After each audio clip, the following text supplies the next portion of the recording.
Beragam dugaan kecurangan pemilu masif disuarakan. Lini masa dibanjiri foto dan video dugaan kecurangan penggelembungan suara di berbagai daerah. Publik juga mengkritik aplikasi Sirekap KPU yang bermasalah. KPU sendiri mengakui Sirekap bermasalah. Berbagai kritikan pun muncul terkait jumlah hitungan suara Sirekap KPU. Kesalahan di Sirekap diduga menambah dan menguntungkan suara salah satu paslon. Terkait hal ini, Forum Komunikasi Relawan Ganjar Mahfud menolak hasil pemilihan presiden 2024 dan mendesak KPU agar melakukan pemungutan suara ulang. Meminta KPU untuk melaksanakan pemilihan ulang secara jurdil, khususnya pemilihan presiden dan wakil presiden tahun 2024-2029 dengan mengganti komisioner KPU dan Bawaslu yang ada pada saat ini. 3. Memprotes keras kemenangan paslon 02 yang dilakukan secara selebrasi berdasarkan quick count. Sedangkan KPU belum menetapkan pemenang Pilpres berdasarkan perolehan suara terbanyak. Kini TPN Ganjar Mahfud dan Timnas Anies Mohaimin tengah berkomunikasi intensif membahas dugaan kecurangan yang terstruktur, sistematis, dan masif dalam pemilu 2024. Dengan mengantongi bukti-bukti, mereka juga berencana melaporkan dugaan kecurangan ini ke Bawaslu dan Mahkamah Konstitusi. Pemirsa, dugaan kecurangan pemilu 2024 menyeruak dari berbagai lini. Kecurangan bahkan dianggap terstruktur, sistematis, dan masif. Untuk bahasnya sudah ada bersama kami beberapa narasumber yang bergabung melalui sambungan Zoom, yaitu Sekjen Komite Independen Pemantau Pemilu, Kakak Suminta, dan penggagas petisi Brawijaya, Haposan Situmorang. Selamat malam, Bapak. Selamat malam, Mas Abraham. Selamat malam. Iya, Pak Haposan bisa dengar suara saya? Siap, kedengaran. Oke, Pak Haposan, saya pertama ke Anda ya. Anda disebutkan dalam petisinya poin pertama menolak hasil pemilihan presiden dan wakil presiden yang dilaksanakan 14 Februari yang diwarnai dengan kecurangan. Hasilnya kan belum diumumkan, Pak. Apa maksudnya? Ya, betul hasilnya belum diumumkan. Tapi apa yang disajikan oleh orang banyak, baik di media sosial ataupun di media elektronik, telah banyak dilakukan kecurangan-kecurangan secara sistematis. Itu satu, yang paling utama. Yang kedua, bahwa kecurangan ini atau dugaan kecurangan ini diawali sebenarnya sejak dari adanya putusan Mahkamah Konstitusi nomor 90 tahun 2023. Hal itu dilanjutkan lagi dengan pendaftaran wakil calon presiden paslon 02 yang diterima langsung oleh KPU tanpa dilakukan revisi atau sudah peraturan KPU. Jadi dengan demikian adalah patut kiranya menurut hemat kami, para relawan Ganjar yang bersatu dengan menyebutkan diri sebagai petisi Wijaya adalah bahwa tidak patut hasil pemilu ini dilanjutkan dan harus dilakukan pemilihan ulang dengan yang jurdil, dengan mengganti. Tunggu dulu Pak. Jadi tanpa harus menunggu rekapitulasi berjenjang dari KPU, Anda berharap bahwa langsung diadakan saja pemungutan suara ulang sekaligus mendiskualifikasi salah satu paslon 2 menurut Anda? Betul.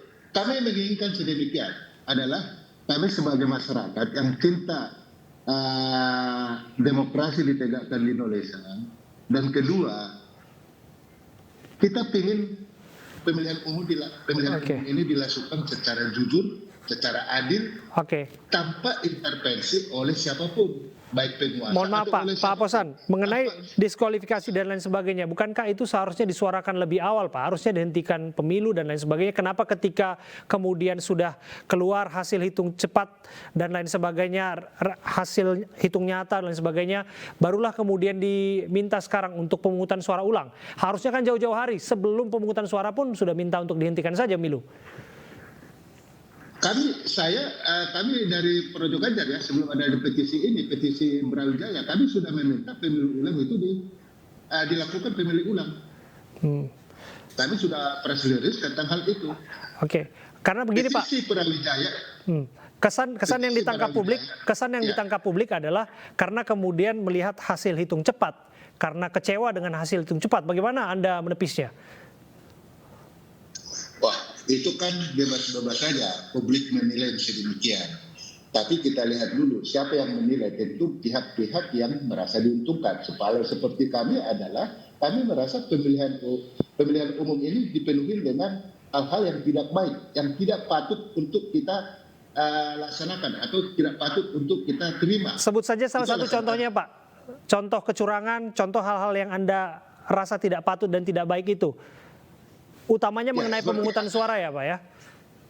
Ya, satu seperti yang saya uraikan dari atas atau petisi Brawijaya kami adalah adanya putusan MK, adanya penerimaan calon wakil presiden tanpa dilakukan revisi, sebagaimana dengan putusan DKPP yang menetapkan bahwa seluruh komisioner KPU telah melakukan pelanggaran. Itu kan salah satu bentuk. Okay. Jadi kalau seandainya ada masyarakat yang mengatakan, wah ini karena telah ada hasil daripada KPU. Ya sekarang aja hasil KPU kan belum tentu. Barusan kita dengarkan kabarnya bahwa terhadap Sirekap, terhadap ini banyak permasalahan-permasalahan. Pertanyaannya adalah apakah kesalahan-kesalahan itu dapat kita bisa terima? Nah, nanti kita akan jawab, kita dalami. Saya nanti ke Pak Kakak, permasalahan Sirekap apakah kemudian bisa berimplikasi pada pemungutan suara ulang seperti harapan tadi Pak Aposan dan kawan-kawan. Kami akan kembali untuk Anda saat lagi. Anda kembali di iNews Prime, kita lanjutkan kembali berdialog. Saya kembali ke Pak Aposan. Pak Aposan. Pak Aposan. Siap. Iya, kalau kita lihat sekarang di mana paslon 3 dan paslon 1 sedang mengumpulkan bukti-bukti dan dugaan penggelembungan suara. Dan rasa-rasanya akan berakhir di Mahkamah Konstitusi. Hal itu juga yang disampaikan oleh Komisioner KPU. Kalau ada sengketa perkara hasil pemilu, muaranya adalah ke Mahkamah Konstitusi. Bagaimana Anda melihatnya? Pertanyaannya kan apa yang kami suarakan adalah bukan masalah Pak Ganjar, bukan masalah 01 atau masalah 02. Tapi ini masalah demokrasi yang harus kita tegakkan. Kita mau bahwa pemilu ini adalah salah satu bentuk muara daripada demokrasi. Kalau demokrasi ini sudah dikotorin atau tidak dilakukan secara benar, itu yang kita pertahankan. Ini kita tidak menyangkut masalah Pak Ganjar. Pak Ganjar mungkin nggak kenal saya. Ya, tapi bukan itu mau kita suarakan. Kita hanya mau pemilu ini dilaksanakan dengan jurdil. Kita bisa nggak bayangkan tahun 98. Iya, Pak. Rekan-rekan mahasiswa. Maksud saya begini, bukan soal Pak Ganjar atau Pak Aniesnya. Anda tidak percaya dengan Mahkamah Konstitusi yang andai kata kemudian bermuara dan diperkarakan di sana? Ya artinya begitu, itu urusan partai, itu urusan ini. Kami hanya menyuarakan, kami rakyat sipil yang bergabung dalam petisi Brawijaya adalah menuntut kepada penguasa, menuntut kepada semua orang termasuk bangsa tokoh-tokoh bangsa ini agar menegakkan demokrasi. Itu yang kita mau. Kita tidak mau pemilu ini dicurangi. Poinnya kami sudah tangkap Pak Aposan. Saya geser ke Pak Kakak. Pak Kakak, mungkin tidak dilakukan pemungutan suara ulang sebagaimana yang diharapkan oleh Pak Aposan Situmorang dan kawan-kawan. Ya, tentu saja koridornya kita harus pastikan koridor yang mana dulu. Kalau koridornya adalah koridor by law atau koridor normatif, maka koridornya adalah pertama, mungkin saja siapapun, semua pihak berhak untuk menyampaikan pendapatnya. Semua pihak juga berhak sebagai law untuk bisa menyampaikan tuntutan ataupun menyampaikan gugatan. Nah, salah satu gugatan tentu saja bisa menyampaikan tentang kecurangan ke Bawaslu. Itu normatif sampai ke MK. Tetapi kalau itu adalah sesuatu yang beyond the law, tentu saja bisa sesuatu yang putusannya adalah politis. Nah, tetapi saya pikir kita bicara coba fokuskan pada apa yang sedang terjadi di Indonesia misalnya. KIPP sendiri menyampaikan tentang adanya penyampaian dugaan kecurangan-kecurangan yang merupakan preteks dari proses pemungutan suara. Jadi sebelum pemungutan suara sudah banyak catatan kami tentang hal itu. Dan karena pemilu kita bukan hanya pemilu presiden, di situ aja ada juga pemilu legislatif dan seterusnya. Problem kita hari ini apa? Problem kita hari ini adalah pertama, munculnya tuntutan, termasuk teman-teman yang tadi Pak Haposan sampaikan, Bang Abraham ya, bahwa tentang ada hal-hal yang ingin mereka sampaikan, itu sah sebagai warga negara. Tinggal nanti koridornya di mana? Apakah akan disampaikan oleh saluran partai atau apa? Tetapi kemudian kita melihat saat ini memang ada anomali ya. Sejak pemungutan suara, jadi preteknya sebelum pemungutan suara, ketika pemungutan suara, ini ada semacam kegaduhan yang saya pikir ekstra ya, di luar hal-hal yang biasa terjadi di pemilu-pemilu sebelumnya. Memang selalu ada protes, tetapi saat ini ada substansi yang berbeda. Misalnya protes Sirekap. Kemudian juga tidak boleh lupa bahwa pemilu kita ini masih berjalan. Betul. Karena pemilu itu kan dan pemilu hasilnya pun belum ditetapkan kan? Suara dan pasca pemungutan suara. Begitu Bang Abraham. Ya, dan jadi masih banyak. Betul, dan hasilnya kan belum ditetapkan, itu satu. Terus kemudian juga kalau disebutkan tadi diadakan pemungutan suara ulang, kemudian akan mendiskualifikasi paslon 2, apakah mungkin itu bisa dilakukan? By law tidak ada ruang untuk itu. Itu ruang itu tentu saja adalah ruang semacam nuansa kebatinan kelompok masyarakat. Jadi disuarakan sah, tetapi kemudian kita harus memasukkan pada koridor yang tepat gitu ya. Koridornya apa? Koridor hukum dulu. Ya, itu yang ada. Soal koridor hukum, soal Mahkamah Konstitusi menjadi tempat yang akan membahas sengketa hasil pemilu. Apakah kemudian ini masih bisa dianggap dipercaya dan lain sebagainya? Kita akan kembali ya nanti ke Bapak-Bapak ya. Kami harus break sejenak. Kami akan kembali untuk Anda saat lagi.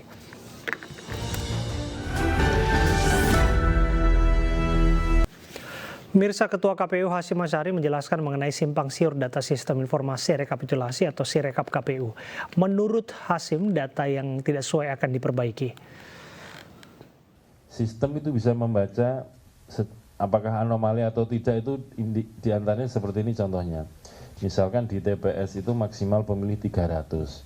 Kok tiba-tiba perolehan suaranya bisa lebih dari 1000, itu berarti kan anomali. Maka kemudian itu ditandai oleh sistem dan kemudian dilakukan koreksi berdasarkan unggahan foto formulir C hasil. Ya, kita lanjutkan kembali berdialog dengan Pak Haposan Simantorang dan Pak Kakak Suminta. Pak Kakak, saya ke Anda ya. Kalau kita dengarkan penjelasan dari Ketua KPU, sudah bukan rahasia lagi sesungguhnya bahwa aplikasi Sirekap ini menuai banyak kritik karena banyak masalah di dalamnya. Apa sebetulnya implikasi dari masalah ini? Apakah kemudian bisa dikait-kaitkan dengan harapan dari Pak Haposan Situmorang?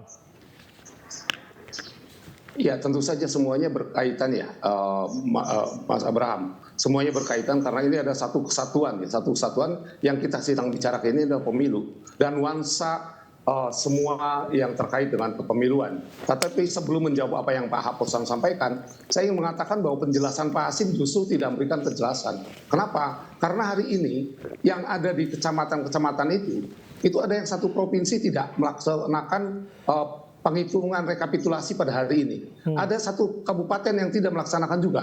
Saya misalnya sebutkan apa yang terjadi di Boyolali, apa yang terjadi di Brebes, apa yang terjadi di Purwakarta, kemudian apa yang terjadi juga di teman-teman di Kalimantan Timur dan sebagainya, termasuk juga yang di Samarinda. Nah, ini kan menandakan betapa kata anomali yang Pak Hasyim sampaikan itu adalah anomalinya pemilu dan KPU kita, sehingga ini memerlukan jawaban. Sayangnya penjelasan tadi justru tidak memberikan jawaban yang sebenarnya. Saya berharap tadinya jawabannya jelas gitu, apa yang akan disampaikan tentang Sirekap itu seperti apa, detail secara teknis dan lain sebagainya. Ujungnya itu nggak ada kesimpulan bahwa Sirekap ini akan memastikan kepada semua pihak bahwa apa yang diunggah, apa yang dihitung itu benar-benar merupakan gambaran real yang utuh. Nah, saya pikir ya sebaiknya juga kita tidak hanya terpaku pada Sirekap, karena masih banyak sekali detail lain yang harus kita perhatikan. Salah satu detail itu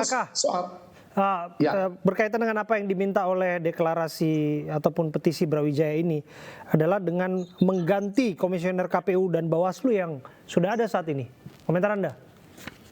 Ya, itu tentu saja memerlukan sebuah proses ya. Karena kita mau tidak mau, kita ini kan negara konstitusional, negara hukum. Ketika berbicara tentang sesuatu, itu maka mau tidak mau kita berbicara tentang prosedurnya bagaimana. Kalaupun ada kontingensi, nah yang saya pahami itu, apa yang Pak Haposan katakan, itu adalah sebuah kontingensi terkait dengan kondisi politik.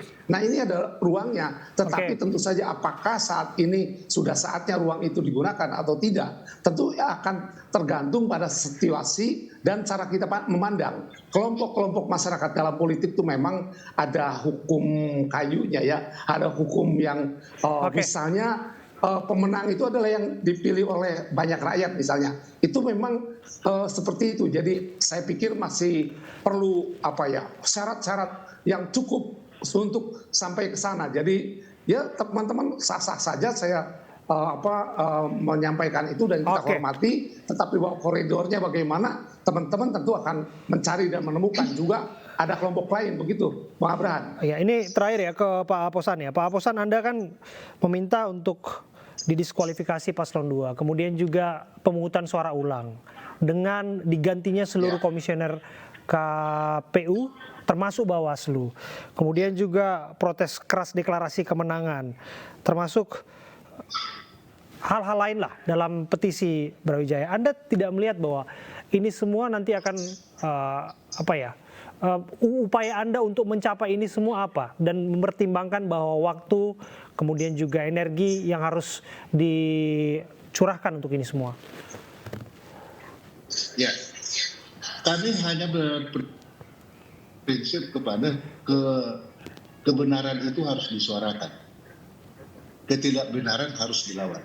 Satu, seperti yang disampaikan oleh Ketua KPU bahwa ada kesalahan atau ada kekurang benaran dalam sirekap ini segala macam. Tapi kesalahan itu telah dinikmati oleh salah satu paslon.